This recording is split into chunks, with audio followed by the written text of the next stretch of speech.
It's also one of the only newspapers in America hiring people, 150 new employees. Their investigative units are unbelievable. If you're a celebrity, watch out, because the LA Times has a huge investigative group. Arash, it's good seeing you again, former senior writer at SI and ESPN. All right, let's get down to the Lakers. I proposed something the other day. I just said, listen, Magic personality didn't work to be the CEO. Kobe's, interestingly enough, does. He is a grinder. He speaks multiple languages internationally. He's very comfortable. Many of the current free agents, Kyrie, Kawhi, grew up idolizing him. I just threw it out there. I had no sourcing on that. Is there any chance Kobe would come into the building? I don't think so. I think Kobe has too much happening right now with what he wants to do. And he's like Magic. He wants to do a variety of things. He's won an Academy Award. He's done all these things. So for him to show up to the facility at 6 a.m., which is what he would do if he took that job. That's right. He would show up in the morning, be the first one there, the last one to leave. He's not going to do that anymore. I think right now he wants to produce movies, he wants to do shows, he wants to do films. This is not something that he wants to do. Yeah, I almost think he'll do the Hollywood thing for about 3 to 4 years, get somewhat bored with it. He'll like achieve, he'll have an Oscar in books. And I think Kobe will eventually come back to basketball. Sure. I would make the argument, Arash, he needs to get a little Hollywood out of his system. He lived in Orange County. Mm-hmm. He was not one of these guys like LeBron lives in Brentwood, right? That's in the heart, the belly of the beast. I do think, to your point, Kobe is going to do about 5 years of Hollywood stuff, but I swear he's coming back to basketball. Yeah, but for this particular job, you need to be a grinder. And he would be, but he knows that this is not something that he wants to do. And so it's a nice title to have. You could sit courtside. You could be talking to free agents. The recruiting aspect he can do. But the showing up to games, going to Yugoslavia, going to Kentucky, that's not something that he wants to do. Okay. Let's move into a story I was told by a source I trust. Monty Williams is their favorite. He's their number one choice. The Lakers don't know if they'll get him simply because Philadelphia, he's an assistant, is a weird group of chemistry issues, young players who aren't quite mature enough. And the sense is Philadelphia can't get through Boston, Milwaukee, or Toronto. And with all their talent, Brett Brown will be whacked, and Monty will get that job, which right now is a better job than Los Angeles. Can you give us an update? If your sources say the opposite, it's fine, on not only the coach, but the front office situation. First of all, what an amazing position that this team is in. The storied franchise, the Los Angeles Lakers, Luke Walton really left. He said, listen, my best case scenario here is to be a lame duck coach. I'm going to go to the Sacramento Kings. And Monty Williams will not take the job to be the head coach of the Los Angeles Lakers because there's a chance. There's a chance he could be the coach of the Sixers. So that's where the Lakers are at right now. They're your second place team. If I can't get this job, maybe I'll take the Lakers job. They love Monty. Monty would be their guy. I don't think Monty's going to go there. I think he's heard from enough people that situation is toxic. It's a mess. It's a no-win situation. So Ty Lue's my choice. That's my guy that I think will go there. What about the optics of, okay, now it's Clutch Sports' team? That's what they have to deal with right now. And from everyone I've talked to, Rob Pelinka he's doing the coaching search technically. Rob Pelinka is. No, there's no trust from people outside of this Jeannie Buss, Linda circle. They don't think Rob knows what he's doing, and they don't trust Rob. And so it's a tough spot right now for that franchise to be in when Luke didn't trust Rob, Magic didn't trust Rob. They didn't have a relationship. What Jeannie did was she put two friends together that she liked, that she trusted. They didn't like or trust each other. So that was a toxic relationship. So Pelinka, I'm told, will not get the number one job. Are you told that? Exactly. He will not get the number one job. Yeah. It's interesting because he's a handsome guy. He's a smart guy. Yeah. But, and I don't know him well enough to have a strong opinion about him as a guy. I know he's very tight with Kobe. Kobe's a very bright guy. Kobe surrounds himself Kobe's life is surrounded by smart, quick, get-it people. I know Rob's smart. For some reason, there is this underlying message that he's not always great with people, I guess. I mean, here's the thing. If I was negotiating my contract, I would want Rob to negotiate that contract for me. That's not saying I want Rob to run my franchise or to be the team president.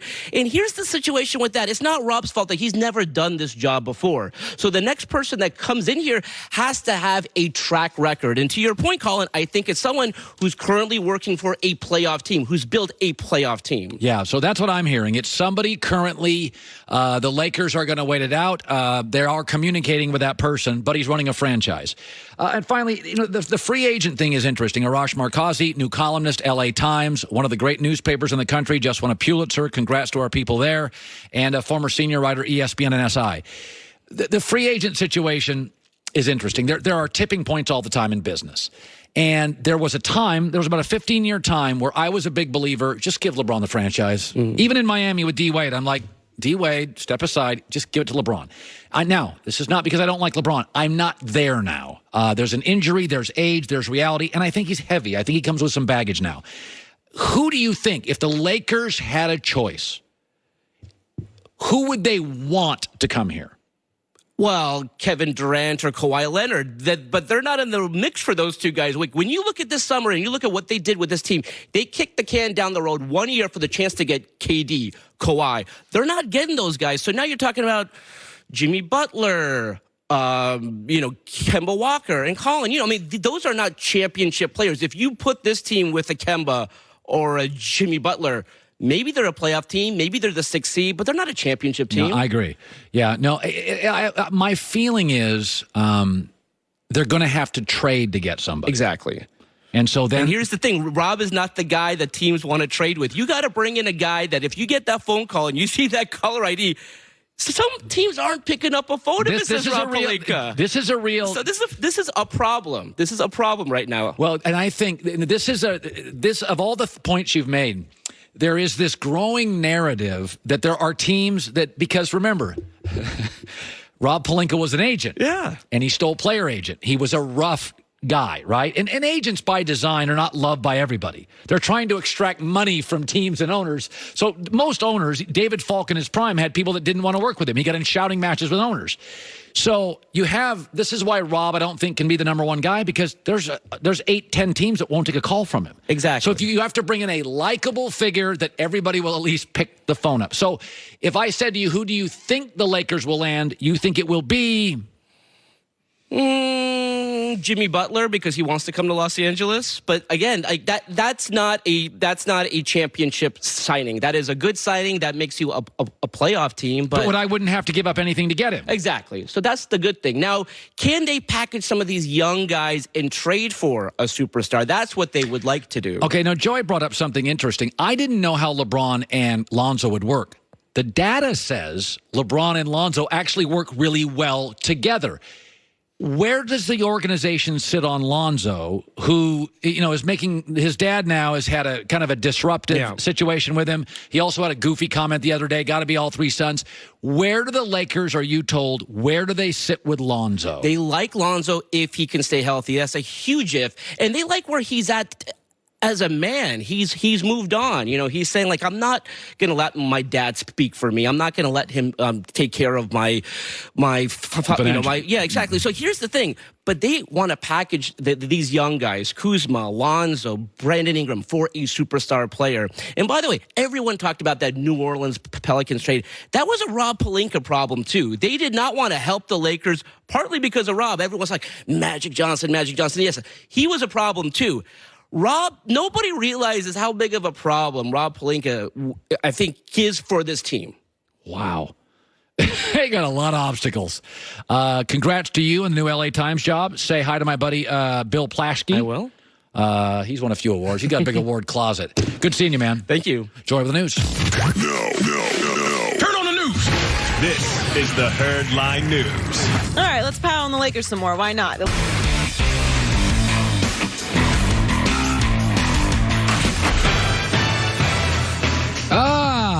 This is The Herd. Wherever you may be and however you may be listening, we are live in Los Angeles. iHeartRadio, Fox Sports Radio, and FS1. By the way, a handful of schedules leaking out. I'm not going to go with them until tomorrow, and it doesn't serve me well to do it for a variety of reasons yet. I will say this. Whoever made the NFL schedule does not like the Oakland Raiders or John Gruden. That is rough. That is a rough schedule for the Raiders. It looks like the Raiders will be rebuilding. That is not a good schedule. And some teams I will say this, the New York Jets schedule is good. You might as well, you know what? Are Jets playoff tickets available yet? Am I getting a little ahead of myself? Yes. Okay. 15 minutes, the latest on the Laker search for a coach and a president. Coming up in Best for Last, the Chargers unveiled some new uniforms. They're going with the powder blues now. That's their primary. So we'll have some fun at the end of the show. My 5 favorite sports uniforms, all sports of all time, and my 5 least favorite sports uniforms of all time. And there are some hideous decisions through the years made on uniforms. But first, lost a lot of money last night. I got to start with the Oklahoma City Thunder letting me down against the Blazers. I could crush Westbrook all day today. He's been awful in the series. Damian Lillard is significantly better than him now as a basketball player. He is. I'm sorry about the triple-doubles. He is. But I have a little sympathy for Westbrook because I've seen this happen my entire life in sports and out of sports. The current basketball culture has moved away from Russell Westbrook. I mean, last night Lillard was plus 27. Westbrook was minus 27. Lillard is unstoppable. Westbrook is awful again in the playoffs. I could bring out the hammer all day. But this is what happens in a lot of businesses. Russell Westbrook now starting to remind me of Derrick Rose and a much better John Wall. The game he practiced as a kid, high school, AAU, college, early NBA, it no longer exists. Nobody wants a slasher, a guy that drives to the basket, a guy that shoots mid-range jumpers. John Wall, Derrick Rose, and Westbrook are not three-point shooters. They did not build their games to be that. They're mid-range guys. They're beat-you-off-the-dribble guys. They're relentlessly athletic guys. They're energy/juice guys. They're not three-point shooters. Basketball has moved toward Kyrie Irving and toward Steph Curry. It has moved toward them. Damian Lillard, Klay Thompson. Shooters first. Everything else second. Westbrook is not built to win in the playoffs today. Either is Derrick Rose, you saw it at the end of his career. Either is John Wall. You see this in football all the time, where running backs, it used to be for 60 years, here's ball, grab ball, run forward. And that was enough. You were the centerpiece of the team. Now it's, we pass a lot. Can you block? Oh, you can't. You can't catch. We can't give you big money. You're a part-time running back. Now, it's easier for a running back who's 16 years old today to develop those catching skills and develop Ezekiel Elliott, those blocking skills. But what if you're 10 years into your career and they say, oh, you got to catch 45 balls a year? Well, I don't work on that in high school and college, and that's what's happened to Russell Westbrook. It's very difficult. I saw this at a company I used to work at. Once you're great and you're awarded and you're paid and you're told you're great, and then the culture changes in your business, it's very hard to pivot. I work at a company now, Fox, that just made a major pivot. We got out of the movie business. We do now live news, live sports, live politics. That's what we do. We have pivoted with the emergence of Netflix out of certain businesses and into live. That's good management, but it's hard. When you've been successful like a Belichick and a Brady, and people say, let's change the things you do, it takes a lot of work. Coaches I've seen do it. General managers can do it. It's hard for players. Part of me feels bad for Westbrook. It's easier now because if you go into a gym in America today, a college gym, an AAU gym, or a high school gym, all those kids are shooting threes. So that is the game they're learning to play. Westbrook has another game. And right at the 9th hole on this 18-hole course, maybe in the 10th, 11th hole, the course changed. And he's struggling with the pivot. He is completely deteriorated as a player. I feel bad for him. He's like a running back who was the best in the league, and now we're a passing league, and he can't catch. Westbrook can't shoot. I saw this happen with John Wall. I've seen it happen with Derrick Rose, and I'm watching it with Westbrook. And he's so darn athletic and so absolutely relentlessly hyper-athletic, he'll probably go back to OKC and have a good game. But there's a reason now he's unraveling for the 3rd straight year in the playoffs. Sometimes business moves toward you. I got lucky. I'm an opinionist. That's the thing now. And sometimes business moves away from you. And there's a part of me that feels bad for Westbrook. The sport's moved away from him. Russell, we don't watch at the free throw line. You're not a great shooter. Just shoot threes. Kyrie's like, moving toward me. Steph's like, moving toward me. Lillard's like, that's my game. Klay Thompson's like, this is perfect. By the way, when Westbrook came into this league, 2 teams, shot 25 threes a game. Last year, everybody did. The team that shoots the fewest shot 25 a game.